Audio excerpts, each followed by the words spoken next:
I hate to be the one to tell you this, okay? If you have a wife that is in prison, the chances are she has a girlfriend.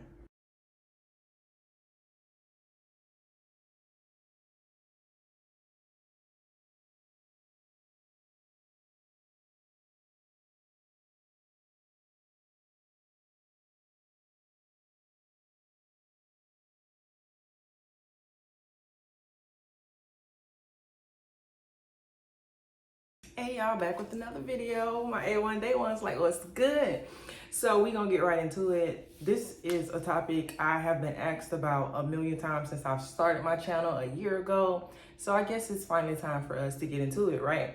So everybody wants to know, do women get turned out in prison? Now, one of the reasons I've never talked about this is because I did not want to be one of those creators who posted stuff just for like clickbait, just to like run the views up. I always like to talk about stuff when I feel like talking about it or when I want to talk about it, right? So it's probably why I've delayed so long, because it just seems like such a raunchy topic. But we're gonna get right into it. Now, in the Department of Corrections, now I can only speak for women's prison because I was there. I did 8.5 years off of a 10-year sentence.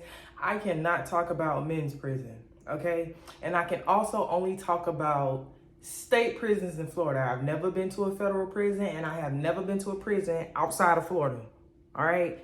So if it don't apply in California, Carolina, Georgia, Wyoming, baby, I ain't do time up there. So let's talk about it. Do women get turned out in prison? And the answer is yes. The answer is yes. Now, in prison, it's like, when I tell you it's by a landslide, you would think it's like, oh yeah, you know, you got the few people, you know, like the studs, and then you got those people who go into prison and they're already bisexual or they're already a lesbian. So it's like, of course you have those people, but you would feel like they make up a small population like they do in the real world, so to speak. For the most part, you feel like it's a smaller community. Honey, in prison, they are the majority, okay? They are the majority.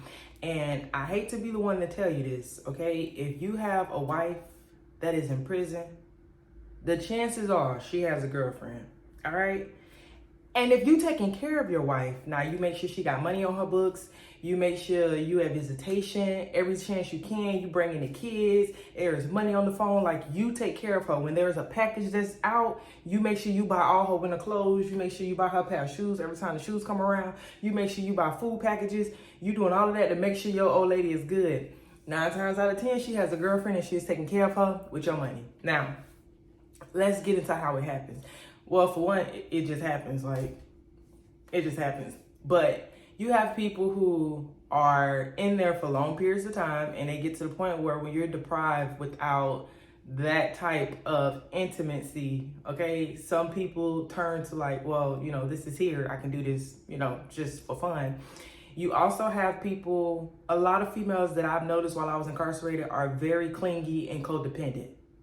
They cannot stand on their own. They cannot be in their own space. They cannot be in their own mind. Like, they're very clingy and codependent. They, just like how they are out here with you, and every 2 minutes you looking up and she calling your phone, she in your skin. Okay, it's those mannerisms, those qualities, and those traits don't stop because you're incarcerated. You take you everywhere you go. So you have some women who just can't be by themselves. Like, so they get in there and they find them a girlfriend. Now, you also have people who go to prison and then they turn into a stud, you know, the masculine type, where that's not who they are on the streets in the real world, but they go to prison because a lot of people realize, because I was told in the county jail, when I found out I was going to prison, do you know how many people told me that I should just become a stud and my time will be easy? And I was like, what do you mean? Like, it didn't make sense to me. It was like, yeah, if you become a stud before you go to prison and you go to prison a stud, like, you won't have to worry about nothing. Like, you'll be taken care of. You'll eat good. You know what I'm saying? You won't never have to worry about if you got money on your books. Like, you'll be taken care of. And it did not make sense to me. So there are a lot of people who in the county jail turn into studs before they get to prison. Right? Because I've gotten out of prison and people have followed me on Facebook, or I ran across people's Facebook from that I was locked up with, And I thought they was a whole, like, you know, like, dude out here. And they got on skirts, heels, they strippers, they got on lace fronts, they got on lashes, lipstick, makeup, full beat, eyebrows. And I'm like, wait a minute. Like, do you know how many times I wanted to hit them in their messages and be like, well, what happened? Like, did you give your life to Christ or something? Like, they literally do not look the same. And it's people in prison, like, they talk about it all the time, because if I'm in prison and I'm from Highlands County and somebody else comes from Highlands County, they gonna know, like, girl, since when? So you have people who blast folks when they come and they be like, oh, she don't dress like that. She is not a stud. This, that, and the third. She got 5 kids, 3 baby daddies. But it is a hustle. It is honestly the most lucrative hustle. Probably almost... depends on, you know, the person. It's one of the most lucrative hustles in prison. And you have people who just turn into studs because those girls take care of studs in prison. I'm talking about, it's really outrageous the extent some of them go. I'm talking about they give them all the canteen. They make sure they have clothes. They make sure they have shoes. Like, and it's so many different, like, you can gift in prison. It ain't the same as out here, of course, but you can gift in prison. And it's like getting clothes, because you can only have so many t-shirts. So it's like you can have 5 t-shirts, honey. So you can only order 5 t-shirts off of the catalog. They won't let you order anymore. So like buying extra t-shirts, buying extra, you know what I'm saying, pairs of socks, extra uniforms, like that's a flex in prison, because honey, you only supposed to have 5. So if you got 10 and you only supposed to have 5, like, you balling. So those girls really do be taking care of them studs. And it's, you can see it because the husband, the boyfriend, the baby daddy be right there in visitation. Like, they have the pictures of them. They be on the phone all day. And then they turn around and take their money and they go give it to their girlfriend. Yeah, and it goes down, because I've told y'all in other videos, like, when it comes to a girlfriend in prison, you have to mind your business, because honey, they will turn on you. Like, if you laugh at one of the jokes, they feel like you sliding with them and they ready to fight you. And honey, they will hit you with a lock. They will pull out the razor. They do all kinds of stuff. All right. One of the craziest things I've seen is a girl actually took a razor in her own wrist because the girl told her she didn't want to be with her no more. Like, it really goes down. And you have, I mean, there are a few people who go to prison and they do not get a girlfriend. So I'm not saying 100% of the time, but baby, probably like 75, 80, like the percentage is high. Okay, it is real high. And it's so bad to the point where, I remember when I was at Gaston, right?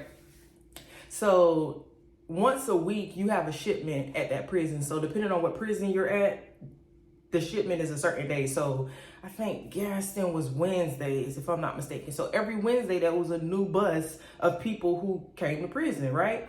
So of course you have the reception center where everybody who goes to prison goes there. And then you get teamed out to a certain prison, and that's the prison that you go to. So I got teamed out to Gaston, so I got shipped to Gaston. Some people get teamed out to Homestead and so forth like that. So every Wednesday, the people who get teamed out to Gaston, they come to Gaston. When I tell you, people perpetrate. Now, when I say perpetrate prison, that's a term where it's like you run in the streets, okay? And it's a lot harder than it sounds, because there's the doors locked. You got officers on the yard that's constantly telling you to go back to your dorm. You got people pulling you over. So it's so hard to perpetrate. You have to really be good at it. And I'm telling you, there are people who, like, they got their master's degree in perpetrating. So on Wednesdays, when the bus come, you have people who perpetrate all day long. You'll be walking on the yard back and forth. I'm talking about people get sent back to the dorm 5 times and they still find a way to come back outside. All right. And then about the time you be like, hey, did the bus come yet? You got, no, it ain't came yet. So you have people who just want to be nosy to see if they know anybody that's on the new shipment, to see if they can buy something up off them. Because when you new to prison, like, especially if you don't have no money, it take a long time for you to be able to set up your phone. They've made it now where it's a lot faster, but you used to have to put in your phone list, wait to call somebody. And then of course you got snail mail. This is when I first came. You had snail mail where you had to write people wait for it to get to them, and then come back to you for you to ask for money, to tell them how to send it, you know what I'm saying, to get on the phone and call them and tell them how to send it. So it's different now, but when I first was doing my time, like, it took a minute before you could start getting your funds and stuff rolling in, because they made the process so long and drawn out for no reason. So it would be people when you knew, like, and you got something and a person wants to buy it, like, you gonna sell it because you waiting on your money to come in and you hungry. So you do have people who stalking the bus trying to see, like, hey, you want to sell that? What kind of shampoo you got? You got any brushes? You got any, you know, stuff like that. But then you have the vultures, right? You have people who perpetrate and stalk that bus to see who's coming in. And I'm talking about, if you look anyway decent, they already, like, because you go to one dorm at Gaston, it's B2. Bravo dorm quad 2, that's where they go. So they already, like, they scoping, like, okay, I like that one, I like that one. Oh, girl, you seen this one, that one, and third. And they already shooting kites to that dorm. Like, they walking up on you. You just got on the compound, you walking to your dorm, and they running up on you like, hey, what's your name? You got a girlfriend? Like, what's going on with you? Like, all kinds of stuff. They shooting kites to the dorm, like, what you need, I got it. They really take care of these girls. And when I was in prison, I was like, this is crazy, because studs don't have to worry about nothing. I'm talking about, they got somebody who gonna cook for them. They got somebody who gonna buy all their clothes. They got somebody that's gonna feed them 24/7. They got somebody that's gonna always make sure they straight. And then on top of that, like, you basically paying for this person, and they still doing you wrong. So in prison, it's called a slaughter, right? So most times in prison, if you have a girlfriend and they find out about it, y'all cannot be in the dorm together. One of y'all getting moved to another quad. They will not let you stay in the dorm together if they know that's your girlfriend. Now, on top of that, you have people who want your girlfriend or want you and see y'all in the same dorm, and now they dropping requests because they like, they ain't gonna be together, they ain't gonna lay up, and none of that, because it's not just about, you know, of course, the laying up part. But when you're in the dorm, when they're in the dorm with their girlfriend, so imagine if it's like Christmas or something, or their birthday, and you want to make them a cake. Now you have to perpetrate. You got to put it in this bag, and you got to try to walk around the compound, either find them or find somebody that's in a dorm and be like, hey, can you get this to so-and-so? Or if you go to the store and you buy them something, you got to take this bag, perpetrate. You're gonna get turned around 1,000 times, okay? So it's really an art to perpetrating. And you got to find this person, get them, whatever you got for them, you have to go out your way to do it, right? And then the only time, if you don't live with your girlfriend, the only time you really see them is any type of events. If they got any classes, both of y'all got to sign up for them. They have rec where, like, 3 times a day you get to go out, and it's like this big field. We got all this, like, you can work out, you can run, you can exercise, or you can just go out there and chill. They got tables, you can go play cards, stuff like that. And rec is like probably like an hour, 2 hours, it just depends. Then at any given time, they cannot call rec because there was emergency in Foxtrot, so ain't no officers on the yard to escort you to rec. So now you just missed that rec. Or if you in the dorm, I've talked about this in another video, if your dorm is not clean, or if you got a petty officer and they in your dorm talking during count, the officer be like, y'all ain't going to rec. So now you just can't go to rec. It ain't got nothing to do with you, but because people in the dorm was acting crazy, and now your officer talking about y'all not going, you can't go to rec. You get what I'm saying? So it's so much can happen trying to go to rec. But then you got to try to go to rec, hang out, spend time with them, and then come back to the dorm. You got all of that. So when you live with your girlfriend, which most people like to do, you got somebody, when y'all want to cook, y'all just go sit at the table and y'all eat instead of having to traffic this food out the door, right? If y'all want to play cards, you just play cards. If you want to hang out and watch a movie on the weekends, and you could just do that instead of always having to rip and run and hit the door, and then you always risking something happening. So with all that being said, right? So once they find out that you got people in the dorm, no matter how they find out, because it's a hater, because y'all got a 9-7, which is, a 9-7 is unauthorized physical contact, right? So that could be anything. I got a 9-7. I got a 9-7 for giving a girl a high five, right? I still got to tell y'all about that party. But anyways, I got a 9-7 for giving a girl a high five. So any contact at all, you get a 9-7. You can give somebody a hug. It could be your friend in this one chair, you were sitting on her lap. Like, it could be y'all actually got caught doing something y'all ain't had no business doing. Anything touching wise is not that 7. So if you got one of them, that flag you don't want to put you together. But when that happens, most times, 9 times out of 10, 99.99%, like a pregnancy test, that stud has a slider in the dorm, which is they run outside to come see you as much as possible, but they also have that person who's making sure their clothes are out for them to take a shower, the person who's making their bed every day, the person who's making their coffee in the morning, the person who's washing their back in the shower. Like, they got them a slider. And when I tell you, that caused so much confusion, because it's been plenty of times where the girlfriend runs up in that dorm and goes crazy. But yes, women do get turned out in prison. Yes, it is very likely. And if you have somebody who is incarcerated and they look anything like anything, they got a girlfriend. Okay, now not everybody is codependent. Some people just get a girlfriend because that's what they wanted to do. You know, in prison, they call it gay for the stay, right? So there are girls who just get a girlfriend because they're locked up and ain't no men, right? So they call that gay for the stay. And of course, you're going to hear that term all the time, especially if a girl comes in straight and gets a girlfriend. They're going to be like, oh, she gay for the stay, like, and she going to be straight at the gate. But they do. It is crazy. It is absolutely crazy. It's normal in prison, though. Like, it's very much normal. Ain't nobody judging you. Probably the officers, but they hate us anyway. When I tell you those male officers hate them studs so bad. They hate them so bad. I'm talking about a stud can't do nothing when it comes to a male officer. Like, they don't like them because, for one, they be trying to flirt with these girls, but these girls be obsessed with these studs. So they don't be liking the studs. And they be like, oh, you think you a man and all that? Like, child, it's so much. So crazy. But yes, people do get turned out in prison. It is, when I tell you, it is crazy. Like, the stuff I've seen, it really make me look at people different. Because in prison, you learn a person probably, like, I'm gonna be generous and say you learn a person in about 2 weeks. I'm talking about you learn everything about them.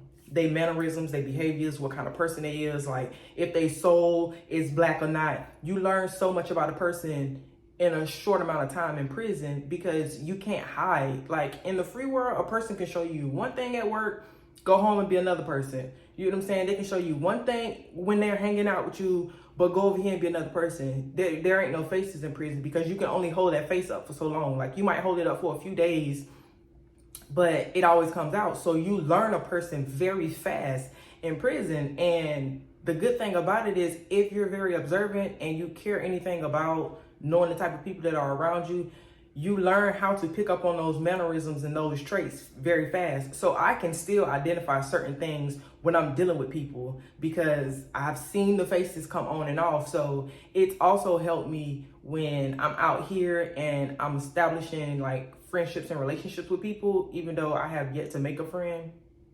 I've been home 3 years.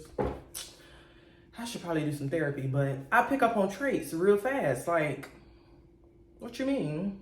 Real fast. And prison taught me that because you learn a person. I'm talking about, and when you learn that many people for so long, it makes you start looking at people different. But yes, they do get turned out. If there's any questions that y'all have that I did not answer, go ahead and drop them in the comments and I will get back to them. Other than that, I will talk to y'all later.